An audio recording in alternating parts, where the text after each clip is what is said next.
Hey guys, welcome back to the second episode of the next chapter with Next Wave. And we have got a very good response for the first episode and thank you all for that. And ఈ రోజు మనతో ఇంకొక next wave alumni రెడీగా ఉన్నారు. So first day of the office అంటే ఎవరికైనా స్పెషలే కదా. So వాళ్ళని ఆఫీస్లో డ్రాప్ చేస్తూ వాళ్ళ జర్నీ అసలు ఎలా అయింది అని డిస్కస్ చేస్తూ చాలా కబుర్లు చెప్పుకుంటూ వెళ్ళడానికి నేను చాలా ఎక్సైటెడ్గా ఉన్నా. అండ్ చూసి ఎంజాయ్ చేయడానికి మీరు రెడీగా ఉన్నారా? ఒకవేళ మీరు ఎక్సైటెడ్గా ఉంటే ఈ వీడియో లాస్ట్ వరకు చూడండి. అండ్ ఈరోజు మనతో పాటు ఉన్న next wave alumni Srilakshmi. Let's welcome Srilakshmi. So Srilakshmi, are you excited for your first day? Yes, very excited, Rashid. Cool. నేను కూడా చాలా ఎక్సైటెడ్గా ఉన్నాను. అంటే చాలా కబుర్లు చెప్పుకుంటే అసలు మీ జర్నీ ఎలా స్టార్ట్ అయింది, హౌ డిడ్ యూ లెర్న్, అంటే ఆ లెర్నింగ్ జర్నీ ఎలా అయింది, ప్లేస్మెంట్ టైంలో అసలు మొత్తం ఎలా జరిగింది, okay, how did you end up getting a very good tech job అన్నది తెలుసుకోవడానికి నేను చాలా ఎక్సైటెడ్గా ఉన్నా. మరి మీరు ఉంటే వీడియో లాస్ట్ వరకు చూడండి. Let's start the video. So yeah Srilakshmi, so first day of the office ఎలా అనిపిస్తుంది? ఎక్సైటెడ్గా ఉంది. ఆల్రైట్. సో మరి ఫస్ట్ డే కదా, మార్నింగ్ దేవుడి దండం పెట్టుకోవడం, దీపాలు పెట్టడం, సో కొంచెం భక్తి యాంగిల్ ఏమైనా ఉందా? యా, భక్తి అయితే చాలానే ఉంది. ప్రేయర్ చేసుకునే వచ్చాం sir. Awesome. So it's your first day. So ఆఫీస్కి వెళ్ళే గ్యాప్లో let's talk about your journey. Okay. Basically I Born in Rajahmundry. Okay. But last 20 years నుంచి మేము ఇక్కడ హైదరాబాద్ లోనే ఉన్నాము. సో నా స్కూలింగ్ మొత్తం హైదరాబాద్ లోనే జరిగింది. ఓకే. మా ఫాదర్ వచ్చేసి ల్యాండ్స్కేపింగ్ వర్క్స్ చేస్తూ ఉంటారు. My mom is a homemaker. Got it. So currently you are based out of Hyderabad itself, అంతే కదా? Yeah, got it. సో ఎలా స్టార్ట్ అయింది అంటే ఈ journey? How did you get to know about Next Wave? So where did it all start? Actually, right after my graduation, I prepared for competitive examinations. నేను near around 2 years spend చేశాను దాని పైన. Okay. తర్వాత నా అంతటి నేను ఏం realise అయ్యానంటే చాలా టైం ఇన్వెస్ట్ చేయాల్సి వస్తుంది దాని మీద. ఎప్పుడు గ్రాడ్యుయేట్ అయ్యారు? 2020లో పాస్డ్ అవుట్ నేను. ఓకే. సో 2022 వరకు కూడా కాంపిటేటివ్ ఎగ్జామ్స్ కి ప్రిపేర్ అయ్యాను. Okay. Competitive as in like government exams? Government exam, civils కి. Got it. తర్వాత 2 years ఇన్వెస్ట్ చేశాను, కానీ నాకు అనిపించింది ఇంకా ఇమీడియట్ గా వచ్చే జాబ్ కాదు. 2 years పట్టొచ్చు, 5 years పట్టొచ్చు, 10 years అన్న పట్టొచ్చు. అప్పటికి 35 years వచ్చాక అప్పుడు కొత్తగా ఇన్ కేస్ రాకపోతే కొత్తగా ఏమైనా చేయాలి, వేరే ఇండస్ట్రీ అన్ని అంటే చాలా ఇయర్స్ వేస్ట్ అయిపోయినప్పుడు నా లైఫ్ లో. సో నేను ఒక 2 years గా రియలైజ్ అయ్యి నెక్స్ట్ ఏంటి అనేసి ఆలోచించి సాఫ్ట్వేర్ సైడ్ ఇంట్రెస్ట్ ఉంది కదా, చూద్దాము ఒకసారి అని ఒక ట్రై ఇచ్చాను. ఓకే. సో ఆ టైంలో మరి ఎవరిని అప్రోచ్ అయ్యారు, అంటే ఎవరి దగ్గర గైడెన్స్ తీసుకున్నారు? Whom did you approach? నా ఫ్యామిలీ నన్ను గైడ్ చేసింది ఈ విషయంలో. బికాస్ నా గ్రాడ్యుయేషన్ అయిన ఇమీడియట్ గా వాళ్ళు నాకు చెప్పింది సాఫ్ట్వేర్ కోర్స్ లో జాయిన్ అవ్వమని.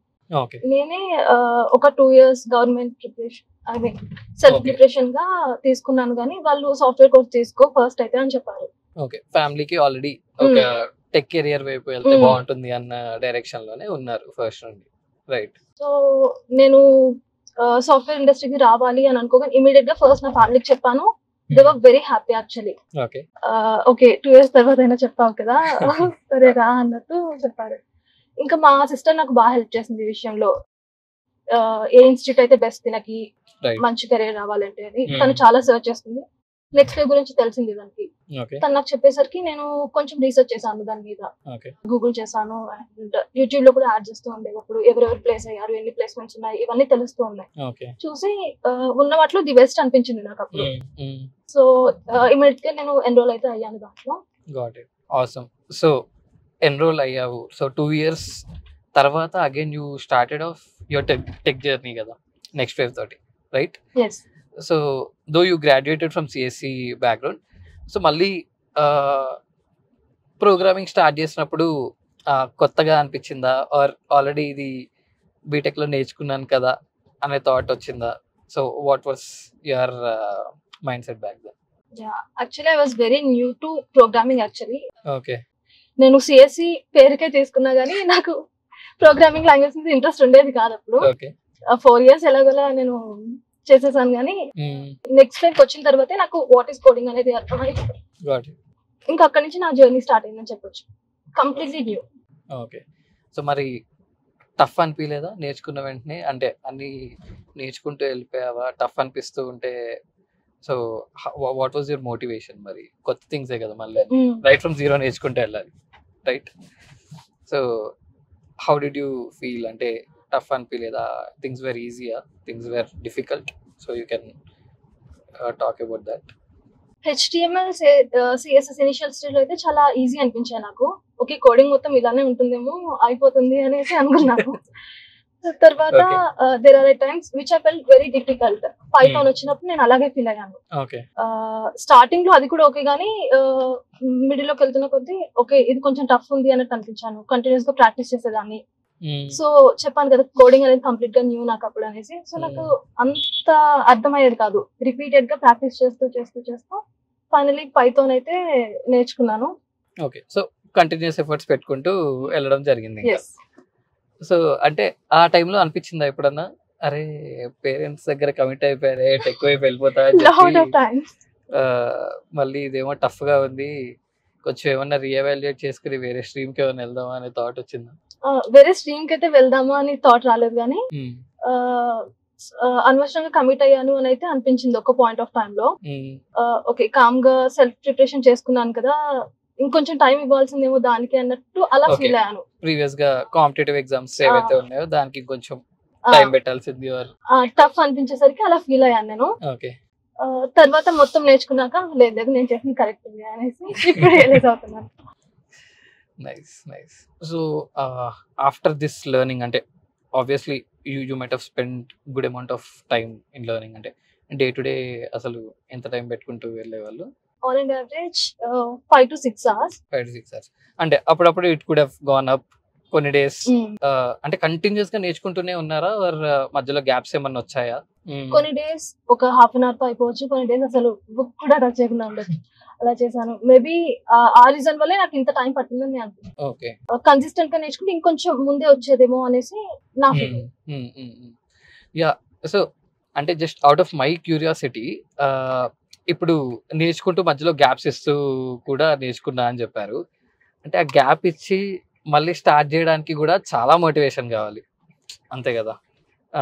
So how did you cope up with that? అంటే ఇప్పుడు ఫర్ ఎగ్జాంపుల్ అది 1 day గ్యాప్ అయితే ఏమని అనుకోవచ్చు. ఫర్ ఎగ్జాంపుల్ ఏదన్నా మ్యారేజ్ అయ్యి ఉండొచ్చు, ఆర్ ఏదైనా ట్రిప్కి వెళ్ళి ఉండొచ్చు. సో ఆ మోడ్ నుండి మళ్ళీ బ్యాక్ టు లెర్నింగ్ మోడ్లోకి రావాలంటే so how did you cope up? అంటే what was your mindset? నేను ఫస్ట్ ఎప్పుడు బ్రేక్ ఇచ్చినా ఫస్ట్ డివిజన్ తోనే స్టార్ట్ చేసేదాన్ని. ఓకే. అంటే when you were coming back again. Okay. I start with the revision. Then only I cope up with next day. Okay. So పాత topics మళ్ళీ revise చేసుకుని only then you use to go to new ones. Yeah great. అంటే this a new point which I've listened from a place alumni. So let's talk about the placement thing ఇక్కడ. Okay, placement టైంలో what was the scenario? అంటే apply చేసిన first కంపెనీయే select అయిపోయి interview అయిపోయిందా, లేకపోతే you applied for a few companies short list అవ్వడం అవ్వకపోవడం? అంటే you can talk about the story over there. అంటే ఎలా అయింది అక్కడ జర్నీ ఏంటి అన్నది? Actually, I applied for multiple companies. I guess near around 20 companies. Okay. కానీ షార్ట్ లిస్ట్ అవ్వలేదు. కొన్ని కంపెనీస్ షార్ట్ లిస్ట్ చేసుకున్నాయి. There are at times like నేను లాస్ట్ రౌండ్స్ వరకు కూడా వెళ్ళిన కంపెనీస్ ఉన్నాయి. Okay. But I don't know the reason why I didn't select. Okay. So కొన్ని కంపెనీస్ కి ప్రొఫైల్ షార్ట్ లిస్ట్ అవ్వలేదు అండ్ కొన్ని కంపెనీస్ కి వచ్చేసి ఫైనల్ గా సెలెక్షన్ అన్నది అవ్వలేదు. Exactly right. సో అంటే what was your thought process there? అంటే ఏంటి, నేను చేయగలుగుతున్నానా చేయలేకపోతున్నానా అన్న thing, were these things running on your mind? Yeah, demotivate అయితే చాలా సార్లు అయ్యాను నేను ఇలాంటి సిచ్యువేషన్స్ ఫేస్ చేసినప్పుడు. ఓకే. తర్వాత నేనే మళ్ళీ మోటివేషన్ తెచ్చుకున్నాను. లైక్ ఓకే ఈ కంపెనీ కాకపోతే నెక్స్ట్ చాలా కంపెనీస్ ఉన్నాయి కదా, మళ్ళీ ట్రై చేద్దాము, మళ్ళీ ఫస్ట్ నుంచి స్టార్ట్ చేద్దాము అనేసి మళ్ళీ అగైన్ అవే చదువుతూ ఉండేదాన్ని, ప్రాక్టీస్ చేస్తూ ఉండేదాన్ని. Great, awesome. So again that never give up sort of an attitude. Yeah, great. So అంటే త్రూఅవుట్ దిస్ ఎంటైర్ జర్నీ అంటే క్లోజ్ టు అంటే మధ్యలో గ్యాప్స్ తీసుకుని మళ్ళీ నేర్చుకుంటూ వెళ్తా ఉన్నావు కాబట్టి in this entire journey who was your biggest support system? My biggest supporter is I can say it is my brother. తను చాలా మోటివేట్ చేసేవాడు నన్ను. Not only my brother, my entire family. మా బ్రదర్ అయితే దీనికి నీకు వస్తుంది ఖచ్చితంగా, నువ్వు ట్రై చేయి, అంతే టైం పడుతుంది, ఇంకా రెసిడెంట్ టైమే కదా ఇది ఉంది, అందుకే రావట్లేదు, నువ్వు ట్రై చేయి, ఒక 6 months 1 year లో ఏమవుతుంది, నువ్వైతే ట్రై చేయని చెప్పేవాడు. నెవర్ గివ్ అప్ యాటిట్యూడ్ అనేది ఆయన దగ్గర నేర్చుకున్నాను నేను. నువ్వు ట్రై చేస్తుంటూ వస్తుంది అనేసి. ఆయన కూడా అంతే. Got it. మరి ఫస్ట్ ప్లేస్మెంట్ అయిపోయాక ఎవరికి చెప్పారు, అంటే whom did you inform first? Actually ఈ ఆఫర్ లెటర్ వస్తుంది అనగానే మా sister in law, sister brother నా చుట్టూ కూర్చున్నారు. వాళ్ళు ముగ్గురికి చెప్పాననే చెప్పాలి. ముగ్గురు చూసి వస్తుందా ఏంటి అనేసి నా పక్కనే కూర్చొని చూసేవాళ్ళు. ఏంటి ఆఫర్ లెటరా ఇవన్నీ అడుగుతున్నారు. ముగ్గురికి కలిపే చెప్పాను నేను. నెక్స్ట్ పక్కనే mother and father. So how are they feeling now? Like are they pretty much happy? They are very happy. Right. So finally వాళ్ళు గ్రాడ్యుయేట్ అయిన వెంటనే చెప్పిన టెక్ జర్నీ ఆ వర్డ్స్ అన్ని ఇప్పుడు అప్లై అవుతున్నాయి వాళ్ళకి. Yeah they must be pretty happy. Yeah, nice. Very happy to hear. So yeah, really good. Ante the overall journey itself is very inspirational. Ante though you graduated from a CSE background, but back then government job వైపు వెళ్ళాలి అన్న నీ thought, CSE మీద అంత focus చేయకపోవడం, then మళ్ళీ parents CSE వైపు వెళ్ళమని చెప్పడం, right? So but again right now you finally landed a high paid tech job. So did you ever imagine, ante starting of the career asalu ee level lo settle avutanu అని చెప్పి did you imagine that? Never. Cool. Actually my estimated salary was just 4.5. as a fresher నాకు 4.5 వస్తే చాలు అని అనుకునేదాన్ని. So 4.5 LPA తో ఒక మంచి టెక్ జాబ్ వస్తే స్టార్టింగ్ సాలరీ జాయిన్ అయిపోదాం. ఫస్ట్ జాబ్ లో అయితే దిగేసి నేర్చుకుంటూ దెన్ విల్ ప్రోగ్రెస్ అన్న థాట్ లో ఉన్నాం. But somewhere which is very good, like 2x or 2.5x of that, right? Yeah, awesome. Pretty happy. What's your plan with your first salary? ఏం చేద్దాం అనుకుంటున్నా? I want to donate my salary to the charity. First salary. Awesome. Really good. Yeah. So last 1.5 year లో when you were into this learning journey, అసలు ఎలా ఉండేది మీ day అన్నది? Like you use to wake up early in the morning. అంటే morning చాలా మంది చెప్తుంటారు కదా, ఎర్లీ మార్నింగ్ చాలా పీస్ఫుల్గా ఉంటుంది, 6 o'clock or 7 o'clock లేచి చదవడం స్టార్ట్ చేసేసేలాగా ఉండేదా, లేకపోతే you use to involving your cooking and all of that? So how does your day look like? అస్సలు ఆ టైప్ కాదు నేను. మార్నింగ్ లేచే టైపే కాదు. యాక్చువల్లీ కాలేజ్ లో నేను బ్యాక్ బెంచర్, ఆ క్వాలిటీస్ ఇంకా ఉన్నాయి. సో లేట్ గానే లెగడం, ఐ మీన్ ఎర్లీగా లేచి చదవాలి ఇలాంటివి ఏం లేవు. ఎప్పుడైనా ఎగ్జామ్స్ ఉన్నప్పుడు చదువుతా గానీ యూజువల్ గా అయితే కొంచెం ఒక 7-7:30కి లేచి.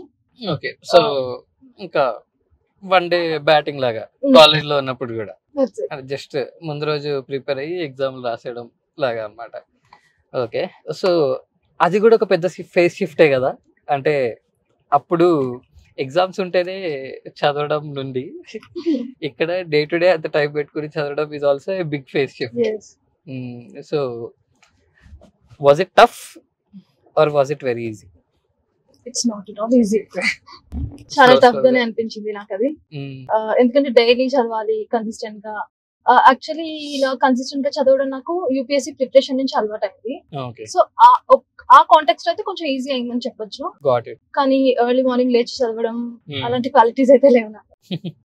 You used to put some dedicated time for learning on a day-to-day basis and then complete the assignments and programs and stuff.